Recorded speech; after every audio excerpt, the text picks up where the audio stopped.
If 60% of your people are actually tired survivors, they are in default mode. People still cancel the membership no matter what you do because of 3 reasons. People don't have time, people don't know what to do, and people cannot afford that kind of membership. What we want to see is a reduction of their MC, in particularly their medical leave. And one of our stats, we have managed to reduce about 54%. The physical events are good, but there is also a very huge amount of introverts in a company. People want a community. People want to feel the sense of belonging. If you don't have a pain, then it's much difficult for you to set up a routine. How can we build that kind of social connection with people that are like-minded, like the same activity, have the same interest? That's what they are trying to solve.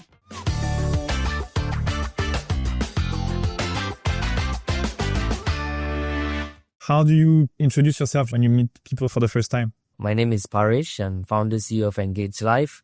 Been around in the industry for about 12 years, helping HRs and also building wellness programs in the workplace segment. And a fun fact about me is I'm a Muay Thai practitioner and also an international Muay Thai coach as well. So it's good that we kept the distance. That's cool. I didn't know that. I knew one thing about you is the physiotherapy. That you come from a physiotherapist background. How did you come from the physiotherapy to being the CEO of HR tech company? It's an interesting story because when I graduated, the perception of physiotherapy in Asia or especially in Malaysia wasn't that great. We were perceived as the people that do massage, stretching for people. So at that time, when we applied for a job, it was pretty hard to get a job. At that time, I remember I had this offer for 1,100 ringgit in KL.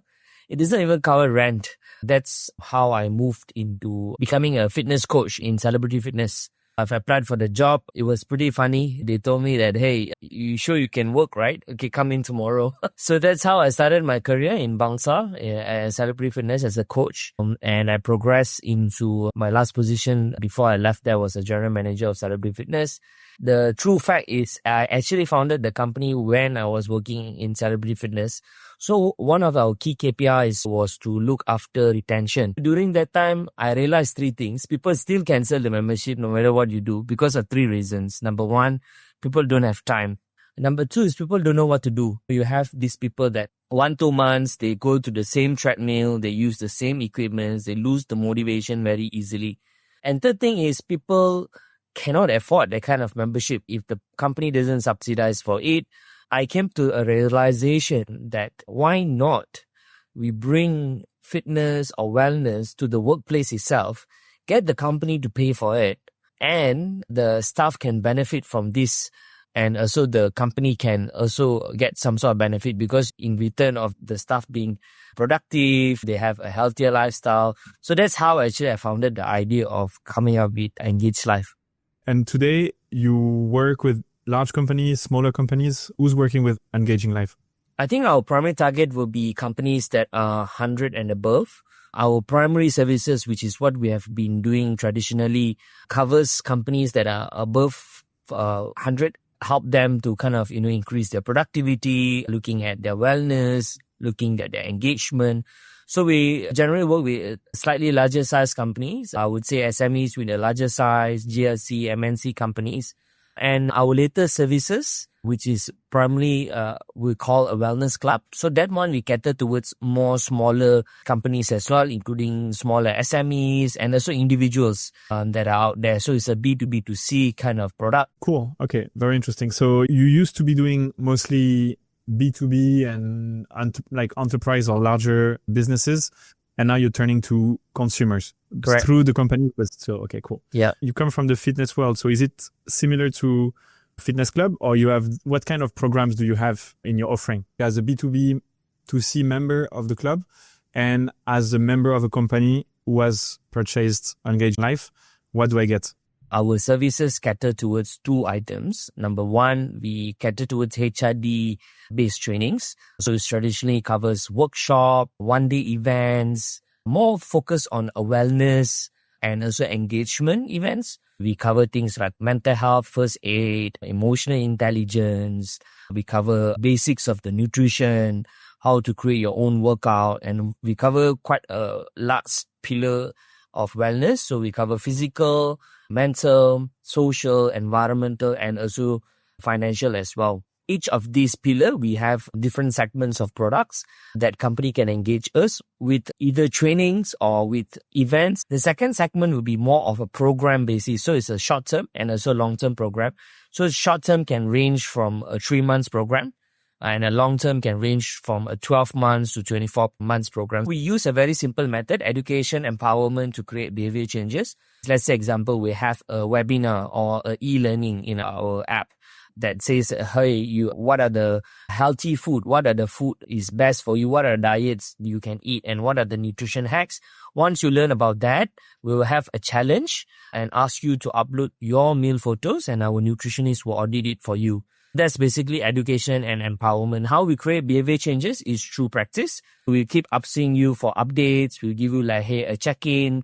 Have you tried out these types of recipe, and etc. What we are looking at to achieve is a few things. Number one is if we can reduce the MC reduction. It's a 12 months monitoring period, and what we want to see is a reduction of their MC, in particularly their medical leave on an outpatient basis. And one of our stats that we did for our financial industry, we have managed to reduce about 54%. That's quite a big number for that particular segment of people. Number two is the knowledge on health and well-being, the ability for them to take care of their health or manage their health in their company while working. We have increased their knowledge around 81% while they're in the program and after they complete the program. The third thing is more on the biometric markers. We cover things like body fat percentage, muscle mass, visceral fat, obesity, or being obese causes 200 different types of disease.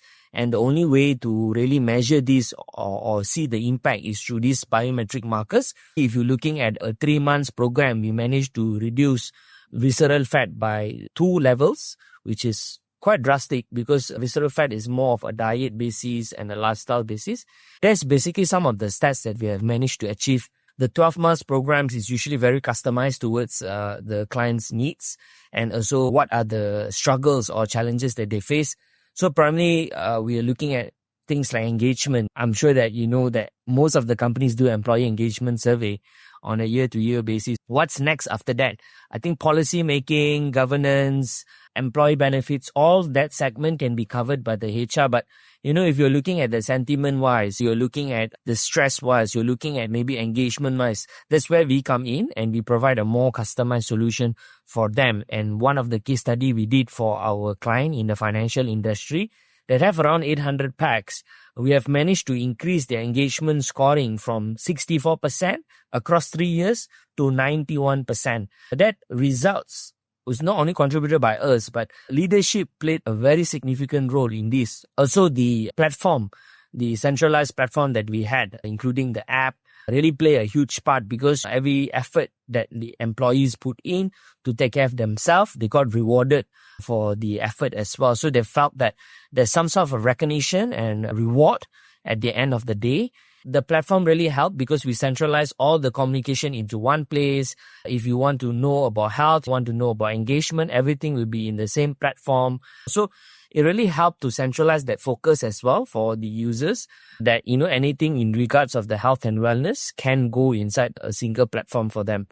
How do you do the discovery of what I need as a company, what my employees need? How do you address both populations, like the leadership team and their strategic goals, and each employee and their personal needs? We do have our own discovery questions to understand the company goals. We try to focus or have a clear idea of what we can achieve in terms of metrics wise. Maybe we look at 1 or 2 key metrics that we can help across the board. That's how we align with the companies. Whereas for the overall general population of the employees, we use a couple of different assessments that we have. Number one, we use our proprietary tool called My Wellness Assessment. We categorize people's health and wellness mindset into 6 categories, from a tired survivor to a wellness advocate. Let's paint a picture. If your company, once we complete the assessment, 60% of your people are actually tired survivors. Then we will tell the company, hey, you know what? If they are tired survivors, our approach towards rolling out or roll out of the program need to be very different because they are in default mode. So how do we kind of help them? Maybe short precise communication will be much better, or we can go through someone else, maybe their managers or supervisors, because traditionally when you are in this period, you will need some sort of guidance to get out of that tired survival or burnout zone. And for the individuals, we usually do the biometrics. This covers their blood tests, it covers their health markers and stuff like that, so that they will understand, okay, I need to do something about myself. That's where we play a part in terms of breaking down the segments between the company and also the individual as well.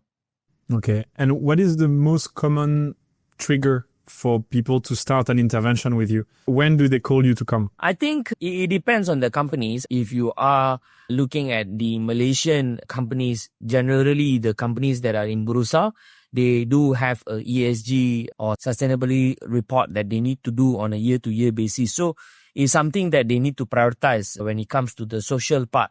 That's where we come in to help them to do some sort of engagement program, mental health first aid, or emotional intelligence program.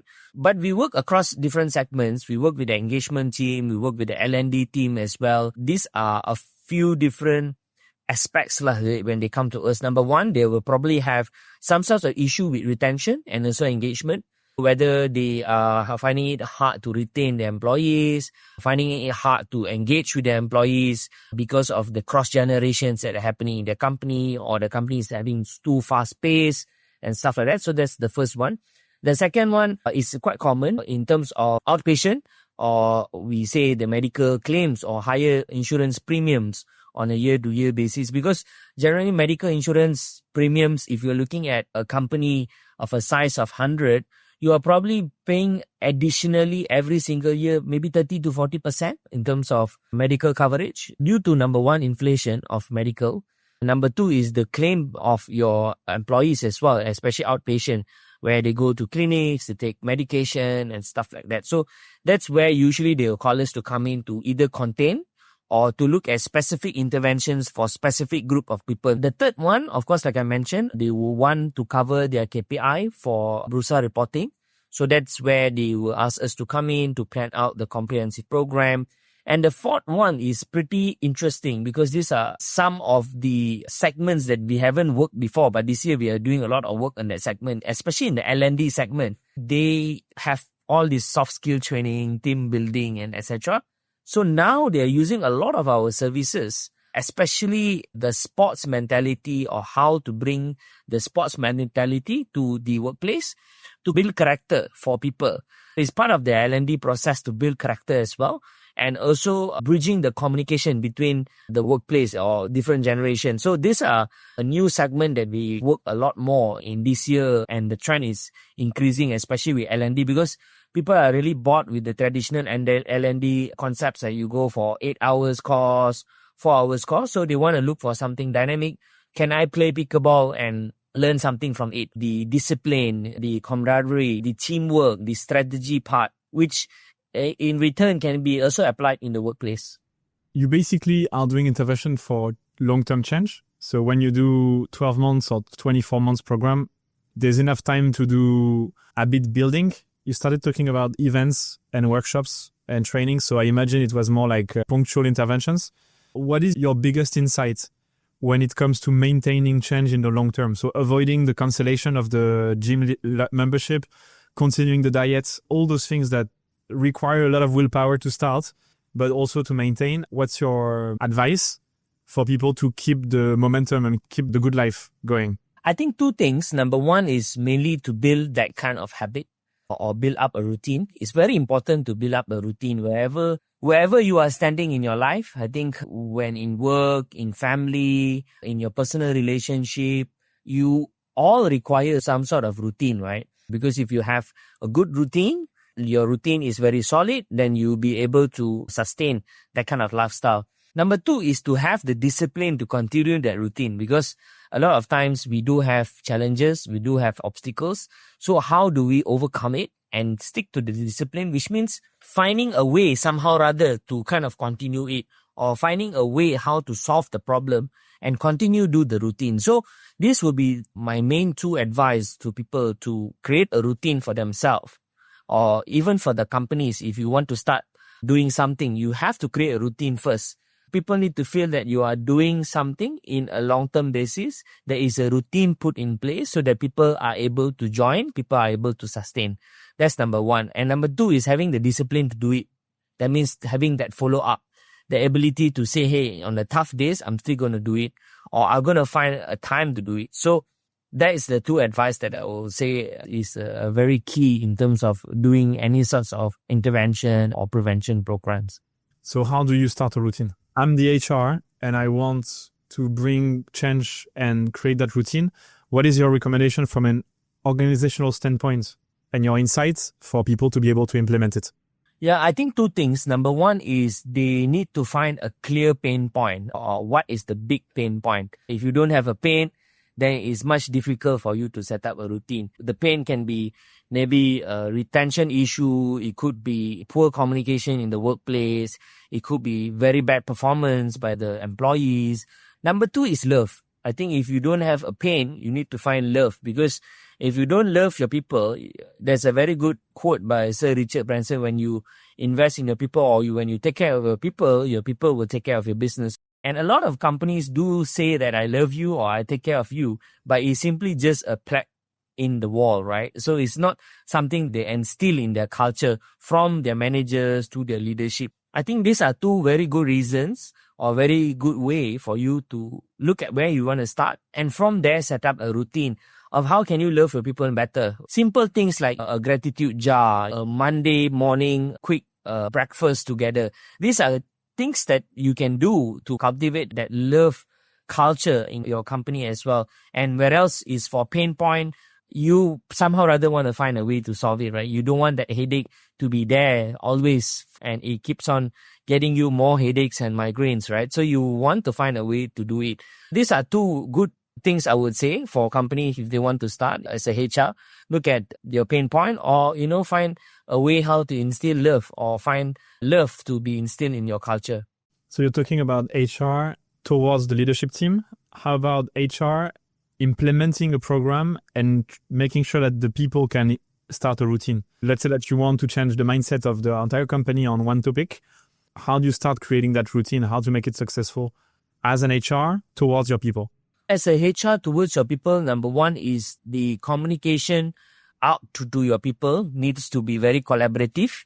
It cannot be like just what I want to do. We are looking at a modern generation. Co-creation is very important. How can we get the buy-in from the people itself? So you can discuss with your people or roll out something that your people can also agree upon at the initial phase, so that they feel that, hey, this is part of what I've mentioned or what the idea I've chipped in as well. So I think if we can co-create the program, definitely it will be much more effective.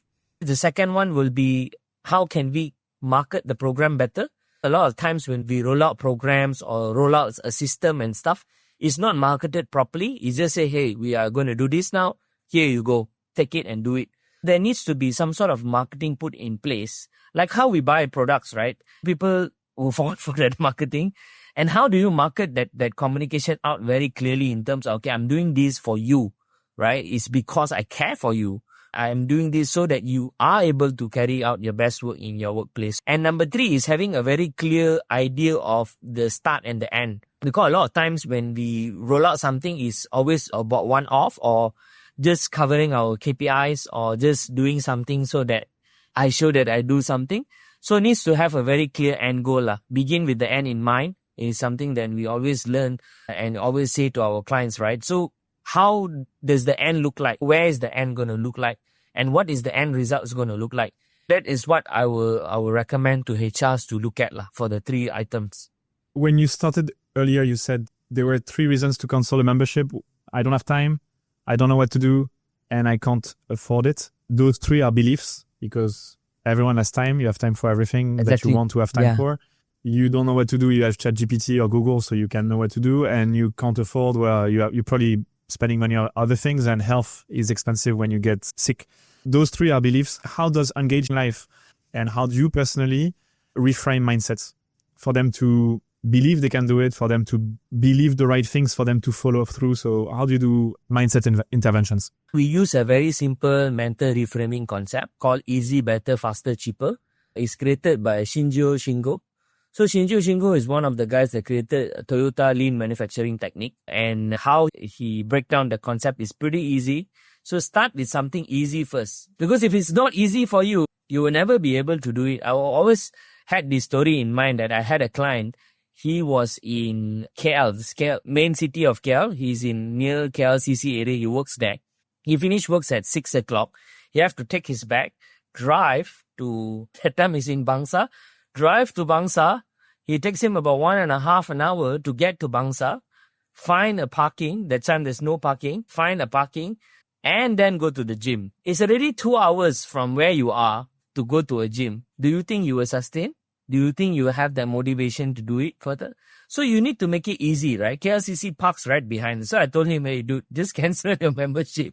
Go to the park. Start with a walk first. You are already obese. You know it, right? I don't need to cover the fact of you are already obese and you know you need to do something, right? So just go to the park. It's easy. Just get down of the office, go to the park, half an hour, get it done. Start building that habit first. Then you can see, okay, how can I make it easy? How can I make it better? Maybe joining a boot camp. There's KLCC. There's plenty of boot camp there, right? Around KLCC, maybe there's a gym, there's a personal trainer, or maybe simply start with a proper workout routine. Now you can walk already. Maybe incorporate 5 different exercises into after you walk, right? Then how can I make it faster? Faster could be hiring a coach, 1-to-1, buying and investing in certain equipments, or increasing the frequency of you working out. And how can I make it cheaper, right? Now you have the knowledge. Probably you don't need to sign up to a gym. You don't need to sign up with a personal trainer. You can work out in your condo, in your home gym. So this is the simple concept. We always tell people, use easy, better, faster, cheaper. Because in a way that if you don't make it easy, you will never start. And when you have it easy already, how can you if you never make it better, you won't improve as well. So how can you follow these 4 quadrants? When I talk to clients about this, they always start with the cheaper one first. Can I have it cheaper or not? Cheaper, then only faster, better. They always want cheaper, faster, then better, then only easy. But the ultimate goal is to make it easy first. If you don't start easy, you don't make it easy for yourself, you won't start and you won't be able to sustain. And you said that was Toyota Lean Manufacturing that also said easy first? The guy's name is Shingo. Yeah, he created the Toyota lean manufacturing technique. I always tell people, funny enough, we have to use a manufacturing technique to mental frame ourselves. But it's a very easy technique for us to do it, right? Because ultimately, you want to just make it easy. I think in Toyota, at that particular moment, they had some issues with tools. They don't know where the tools are hanging and all. He made it easy because he had a very easy dashboard. All the tools are put in place. So he make it easy for the engineers, right? If you want a tool, it's already there. You can see what is the code of the tool. You just take and then use it. He made it so easy that he streamlined their manufacturing time. He streamlined their productivity in a way because it's just in front of me. I know what I'm going to get and what I just grab and then do it. Got it. What's your routine? We spoke about routine earlier. You're ex-physio. You're also Muay Thai coach, at least practitioner. What do you do to stay fit and live by your principles? The very important thing that I do on a yearly basis is I always set a goal of what I want to learn on a yearly basis, number 1. Number 2 is always do a medical checkup. I do a very comprehensive medical checkup. So I include markers like hormonal markers, inflammation markers, vitamin D markers, so that I know what I need to do across the year to get to where I want to be. That's the first thing I will do on a year basis. On a weekly basis, my routines are pretty simple. I have 3 times workout myself. So I have Muay Thai workout 3 times and 1 social play. So I will just social, whether playing pickleball and network and stuff like that. So I usually join some sort of social play to also mingle around. On a day-to-day basis, I usually have a lot of me time during the night. I'm also a father. It's not that easy to find time during the day to do anything. So it's much more of spending the time with the family, the kids, helping out.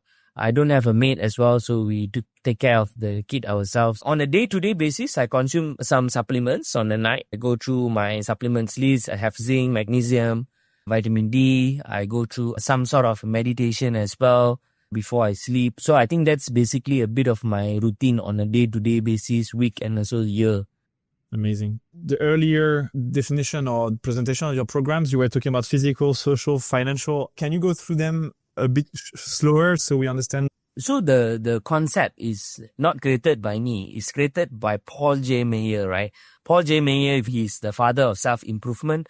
A lot of his philosophy, a lot of his work is now used into concepts like Tony Robbins concepts and all. So a lot of them have used his concept. He created this very easy tool for people to use called Wheel of Life. The Wheel of Life breaks down our wellness or our life into a couple of pillars. Number one will be physical. Physical covers things like exercise and also your nutrition. It's more covering your body. How do you take care of your food intake, your exercise and your movements? Yeah, another thing I didn't mention is I try to do stretching almost every single day. So that's something that I do on a day-to-day basis if I can. Because I understand how hard is it for us sitting down in a chair as a physiotherapist in terms of ergonomics wise. So that covers physical. Number two is we call it mental. Mental covers things like your emotion, covers things like the way you cope up with stress, the way you handle stress. Are you using the right methods? Are you using the wrong methods and stuff like that? So that's the second one. The third one is social. Social doesn't mean that you need to have a lot of friends, but do you have a very supportive community? Do you have a very strong network? People that you can lean on, people that you can talk to whenever you have issues. That covers very good social. As entrepreneurs, business people, or people that are doing business, you require some sort of network to bounce ideas, to brainstorm, to learn from people that have already done it before as well. So that's basically the social aspect of it. The next one, the fourth one will be environmental. We only have one planet, one Earth. So how do we do something for our planet as well? So that includes things like upcycling, recycling, and repurposing as well. And also looking at the small things that we do on a day-to-day basis that contributes to a larger impact for the planet, like including like plastic. How do we reduce it? That's the fourth one. The fifth one will be financial. I think I don't need to bring up more about financial. It's about how you have your own check and balance. Do you have your own P&L? How are you beating inflation? How are you investing? How are you saving? So all this covers into financial. The next one will be spiritual. So spiritual doesn't mean that you need to just go to the mosque or church and stuff like that. That counts as number one. You sense you have a belief in a higher being. That's number one. But number two is your purpose in life. Every one of us are in this earth for a reason, right? What is your purpose? You need to find that ikigai or that kind of what you are good at. What is the purpose that you are being in this world or in this job or in this role, right? So that is a very strong spiritual wellness. And last but not least will be your intellectual wellness. So intellectual wellness covers things like upskilling, reskilling. How are you learning from people? How are you learning on a day-to-day basis? It covers things like problem solving, critical thinking and stuff like that. So that's basically intellectual wellness. And I think a very good quote from Warren Buffett is 1% every single day. How can we improve or increase our value every day by 1% through intellectual wellness? How do you do when you have 7 things to do and you have so little time as a father, as a business person? How do you address this in your programs, but with both with companies and individuals? For companies, you said it, 1 goal, 2 goals max. Yeah. Let's focus. So I imagine you would be focusing on 1 or 2 of those. How do you do it for individuals? Is it the same thing of priorities? I think you need to look at your priorities. I think where people have the misconception is I need to do everything at once. That's where you can go wrong, because then you need to find, how am I going to balance that? How am I going to do this? I think you start by the basics. The basics is covering your physical and mental. So if you can do the basics, that's the pure basics that you can start it. Have a proper way of coping with stress and understanding where stress is coming from and stuff like that. And also your body, because if you even have a clear mind, but your body doesn't want to do it, your body can't do it, you are just in a bed, in the hospital room, you can't even function. The basic will be your body and mind. So if once you start with your body and mind, you have the clarity of that basic, then you can start exploring the other pillars. Great. How did you come to care about these topics or know about these topics? How early in your life did this thing appear? Oh my God, that's a very good question. I can't really remember, but I think I've always been someone that's very passionate about self-improvement, self-development. because my father is a coach. I've grew up with that kind of environment, seeing him coaching people, giving people tips on how to improve themselves. My father coached in Asian Games as well. So he's a hockey coach. So he moves around the country, moves around different teams as well. Growing up, seeing that kind of, or being exposed to that kind of environment really helped me a lot to see how to be passionate about improving people, improving ourselves as well. Because the only way we want to improve, we can improve other people is to improve ourselves first, right? Increasing our value, increasing our knowledge, then using it and finding a way how to communicate it out or how to get it out to people so that they can apply it themselves as well. So I think that really helped me in terms of the exposure. A lot of the things that I've mentioned to you is come through pain as well. I'm from Alostar, Kedah, if you're not sure, is about 6 hours away from KL. And when I came to KL, it was pretty tough because I supported myself through my studies. My parents wasn't so rich as well. My father, although that time he was a coach, the coach wasn't paid that well. Not like nowadays, coach, right? So it came through a lot of pain. I had to discover a lot about myself. I had to adapt and find a way to survive in this tough, brutal world. It comes with a very hard pain where you require to learn, you require to adapt. And I think along the way, I had a lot of good people. I think I had opportunity to meet so many people that was there to help me, to encourage me, to give me some sort of tips. I think that really helped as well. And one of the key things I always remember is when I was working as a personal trainer, right? I had an opportunity of talking to a lot of high-profile people, whether from ministers. They will come for their 1 hour. I can ask them for the tips. A lot of very successful businessmen. I trained former minister's daughter as well. A lot of them had a very good heart to even share and also give me their time. Although it's their 1 hour to work out. So I am very fortunate, I would say, to be able to be exposed to all this at a very young age and then coming to KL and meeting the right people at the right time as well. Interesting. You spoke about a few frameworks. You spoke about Warren Buffett's 1%. You talked about the Wheel of Life. How did you curate the theory and the practices that are the most useful? Because you said it, we don't have much time. We need to prioritize. And you work with businesses that need to see results, right? So you need to have the methods that are proven and delivering value consistently. How did you choose the things that you chose? And what are the key things that you work with apart from what you described already?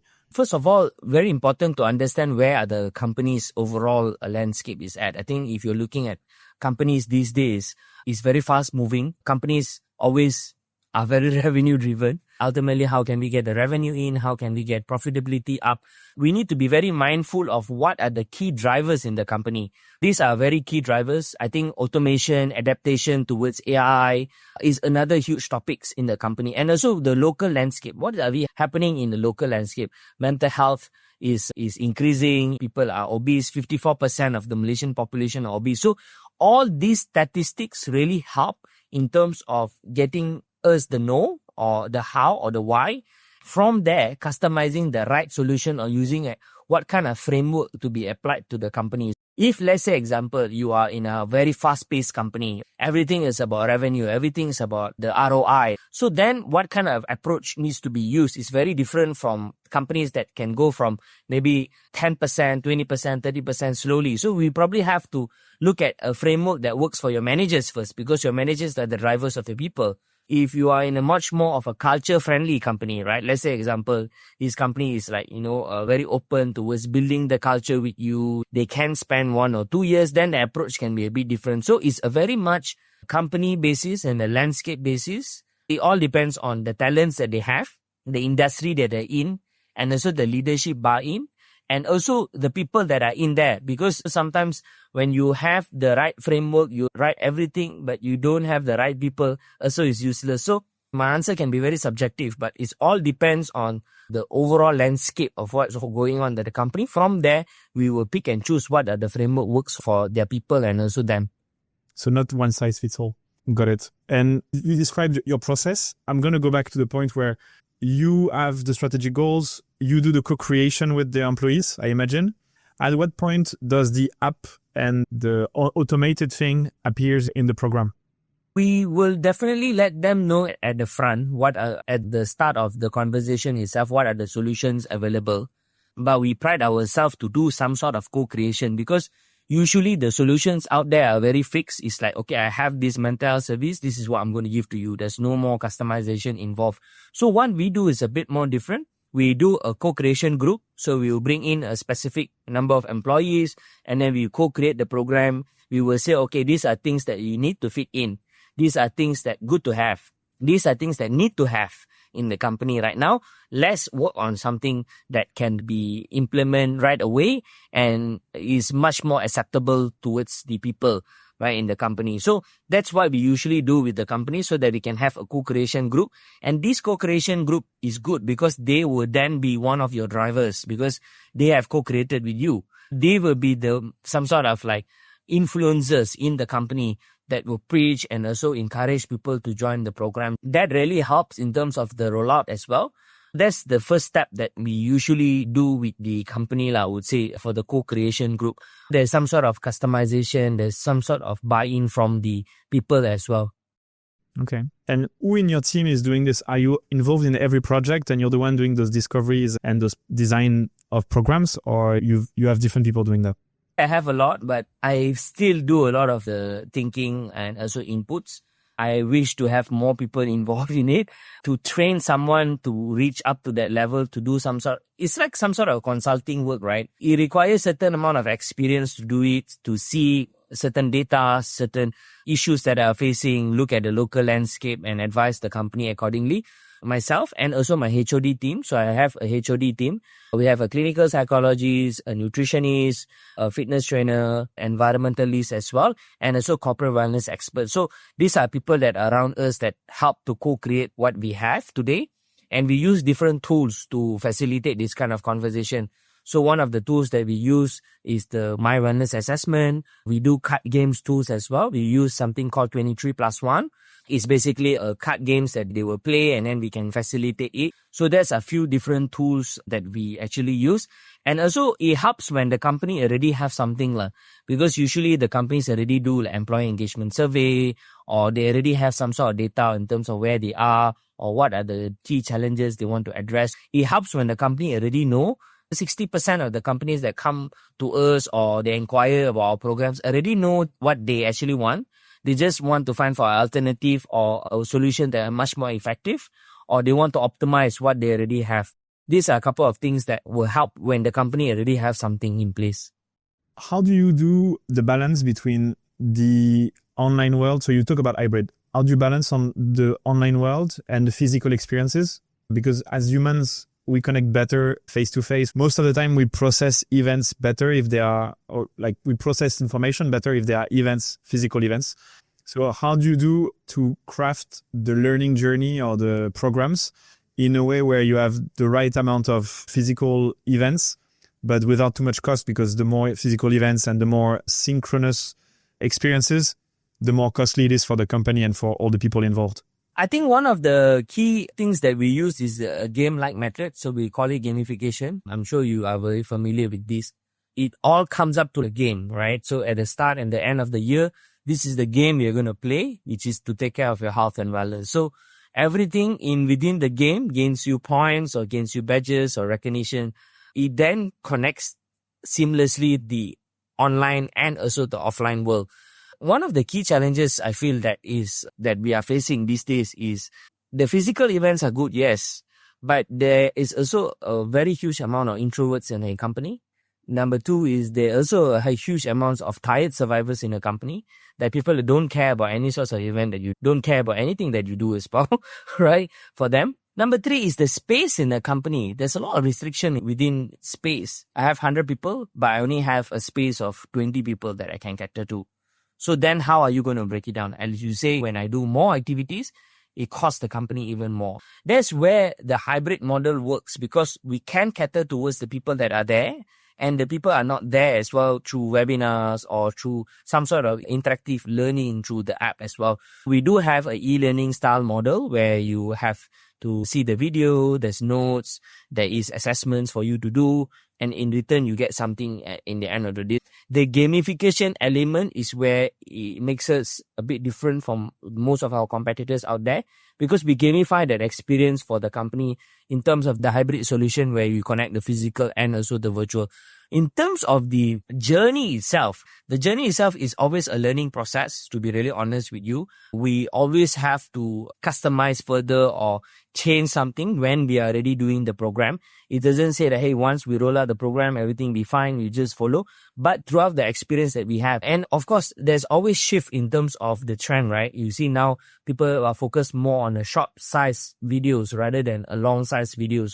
So we always follow the trend and say, okay, nowadays Gen Zs doesn't want to look at a 2 hours video, right? Can we make it 5 minutes? Can we make it 3 minutes? Can we just send an infographic and then get them to do 10 seconds? 10 seconds, yeah. That's the world that we are living in. That are some of the customization that we usually do whenever we are running the program. It doesn't mean that once we roll out the program, it will be as it. We will customize the program accordingly. But the gamification really helps because you feel like you are immersed in a game.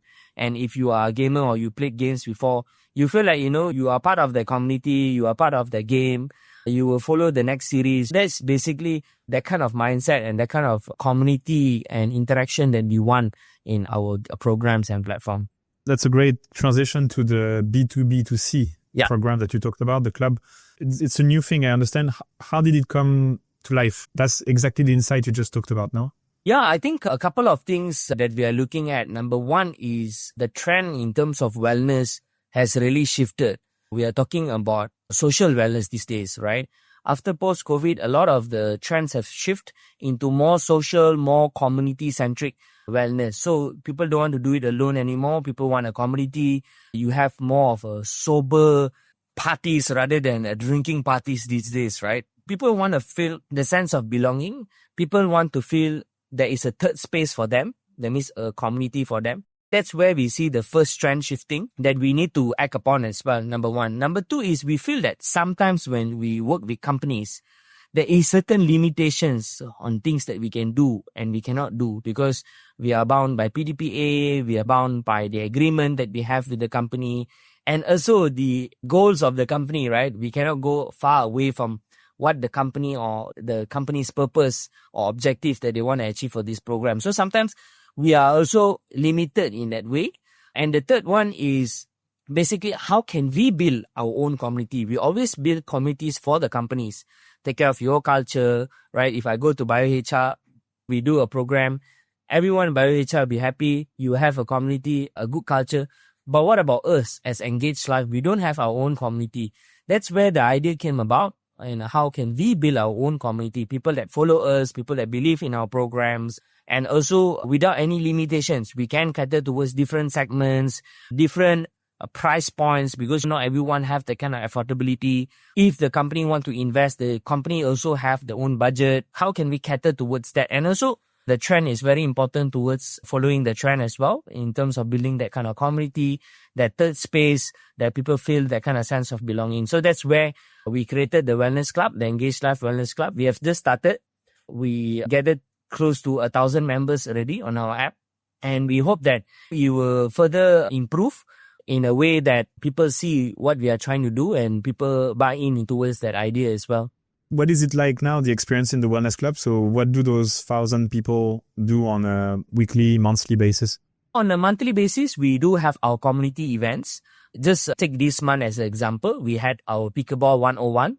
What we do very different from the traditional just social play pickleball is we have 3 segments. When you come in, there will be activation segment, which means some brands will be there to talk about their brand, to introduce you to their brand, and it's very wellness related. The game itself is split into 2 parts. There will be number 1, a coaching element involved. Not everyone wants to play pickleball, but no one has the right coaching, injury prevention, how to ding properly, how to serve properly. So that's the second segment. The third one is the social play and networking. So we had a fun networking game that they can play to introduce themselves, to understand each other a bit more better. That's how we create that kind of segment. If you're looking at the community event, so we had our Pickleball 101. Last week, we had our running event. It's been the same format. So activation, networking, and also coaching and play.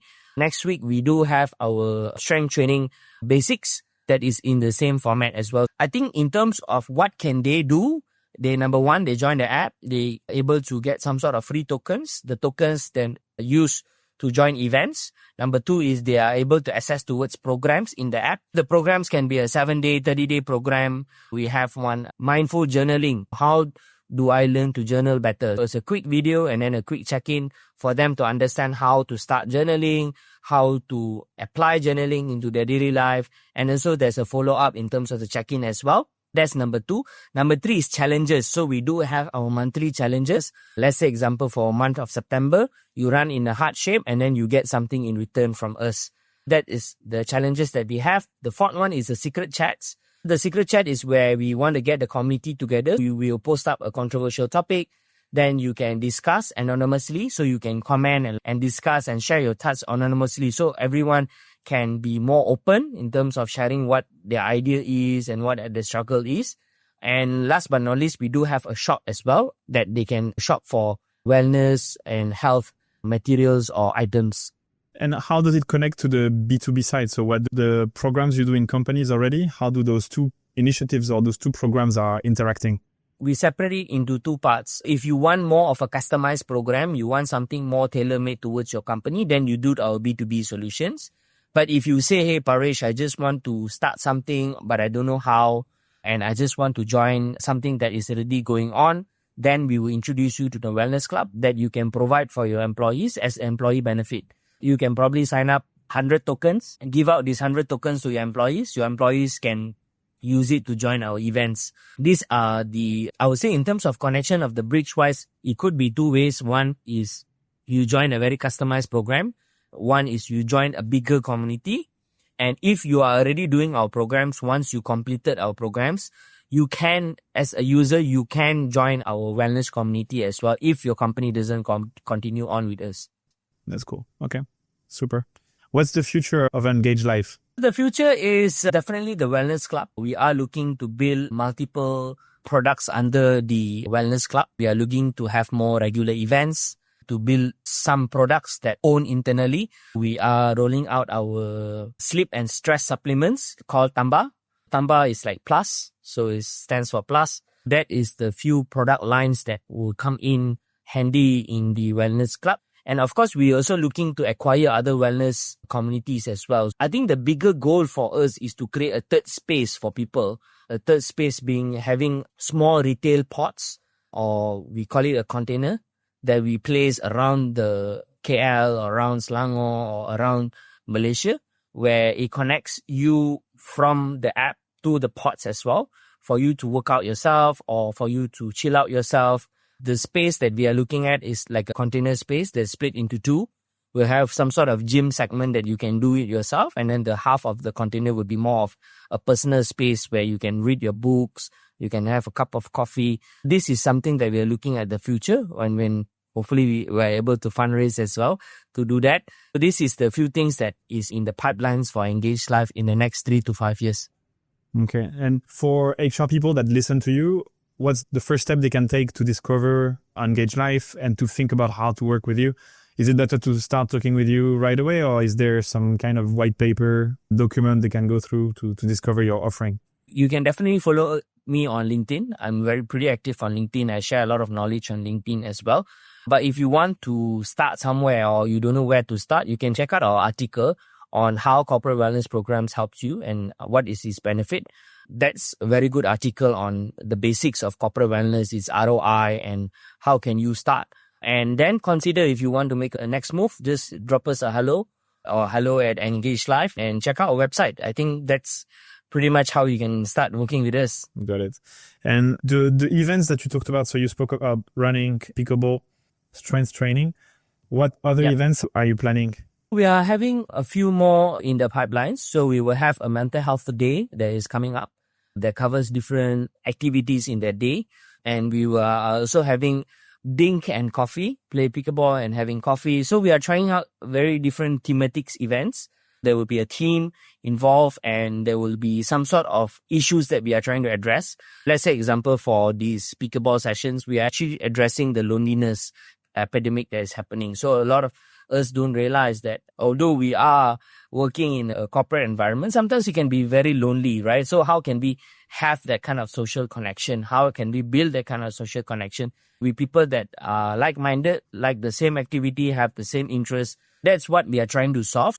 Each of our activities will solve certain amount of issues or certain issues that we feel is very important. Example for strength training. Not many people know the importance of strength training, right? Because it helps in your basal metabolic rate. It helps you to feel better and also look better in terms of longevity wise, and also increase your testosterone level as well. And overall, I think having more muscle simply helps you to also prevent a lot of these pains like aches and neck pain, back pain and stuff like that. I think that's one of the backstory of each of the event that we were creating. And we look forward to more people to join and understand about each of our events. Is it free to join the app or do you need to pay for it? We do have a free model where when you come in, we will give you the first 25 tokens for free. That's equal to 50 ringgit that you can join of any of our events. So it's a first event on us and some sort of tokens that you are able to explore our app features. We do have like coachings 24 hours with psychologists, nutritionists, and also fitness coach. And also, like I mentioned, there's now the programs, the shops and stuff like that. We want to give people entry point as well. Currently, the 3 events that we did were free. We do have free events as well that is coming. It depends on our sponsors. If we have more sponsors, then we can do more free events for the public. The upcoming events, the price point will be somewhere around 30 to 80 ringgit. That's basically the price points that we're looking at so that we can cover to a bigger mass of people. Got it. And all those events are like an afternoon or morning. There's no multi-day event yet. Yeah, correct. No multi-day events yet. Okay, cool. What about Kedah, Penang, Johor, all these cities? Are you more in KL centric? Are you thinking about other cities in Malaysia? How do you address that? We tried out a couple of cities in Malaysia. I think the general wellness penetration is the highest in KL and Selangor. You're looking at a penetration rate around 5 to 10% in KL and Selangor. That's not a lot. It's tiny, yeah. But that's considered a very sizable market already. Whereas you're looking at in Kedah, like probably a 1% or 0.5% of penetration. I think the highest so far will be KL and Selangor. So our primary focus will be KL and Selangor. Then we are looking at Penang and Johor as a start. And I think a lot of us in the Malaysian business side, we don't look abroad. So I wish by end of next year, we are in another country as well. So that's my thought process. So hopefully we are able to expand to maybe Singapore or Indonesia or Thailand, where the penetration rate is much more higher and also the awareness is also there for people to take care of their health and well-being. So I think that's where we are looking at abroad as well. So in terms of growth, you're more thinking about cities like KL where there's more penetration than going for the provinces or the smaller towns, which might not be that open. Yeah, correct. Super. Is there anything we didn't cover that you would have liked to talk about or that you think are really important to engage life that we didn't touch? I think we covered most of it. Yeah, I'd like to thank you for your time as well. I think you, it was a good conversation that we have today. I think one thing I would add on is make sure you join or brioHR join our next event. I was while you were talking, I was creating the account, so I was there. Oh. So I'll be there very soon. Yeah, very exciting. Sure. And one of the things you spoke about is to have other communities join you. So will you be part of the broader Engage Life community, but I can still maintain my smaller community? So if I have my paddle or my brioHR company, will there be like sub-communities within the bigger community? Yeah, that's something that we are looking at actually. So we are looking at building different interest clubs. So each of these interest clubs are able to host their own activities on their own. We just launched the app. I think the new version came out 2 weeks ago. We are still stabilizing the app. We hope that by October, we will start acquiring communities. And there's so many different communities that are out there, right? A lot of these communities do out of good heart, right? They do voluntary work. They gather people on a voluntary basis. So we also want to see how can we help them, how can we contribute, right? With the limited budget that we have as well. But all these communities come together, we can make a bigger impact. Alone, we can do only so much. Together, we can do more. Love it. Thank you so much, Paresh. I look forward to our next conversation and to do things together for HR and the rest of the community. Thank you so much. Sure, I will catch up with you. I will send you the link for the next event as well. You always there present at your events? Yes, of course. Okay. Well, I mean, Definitely. you do a lot. Yeah, it's great. It's great that you do. Cool. I'll Yeah, join. I always like to be there to listen to people, to connect with people. I feel that the only way for us to grow is to also listen to the community, to listen to people, and also always open for feedback. I've seen a lot of entrepreneurs that in this delusional state that they think they are the best, what they do is the best. That's not the way to go. If you want to improve yourself, you also need to take some sort of constructive feedback and also improve on what you feel will give your community and your company the biggest impact. So I always try my best to be there for each of the events. One last thing. Do you do events for families now that you are a father? Are you bringing families together around wellness?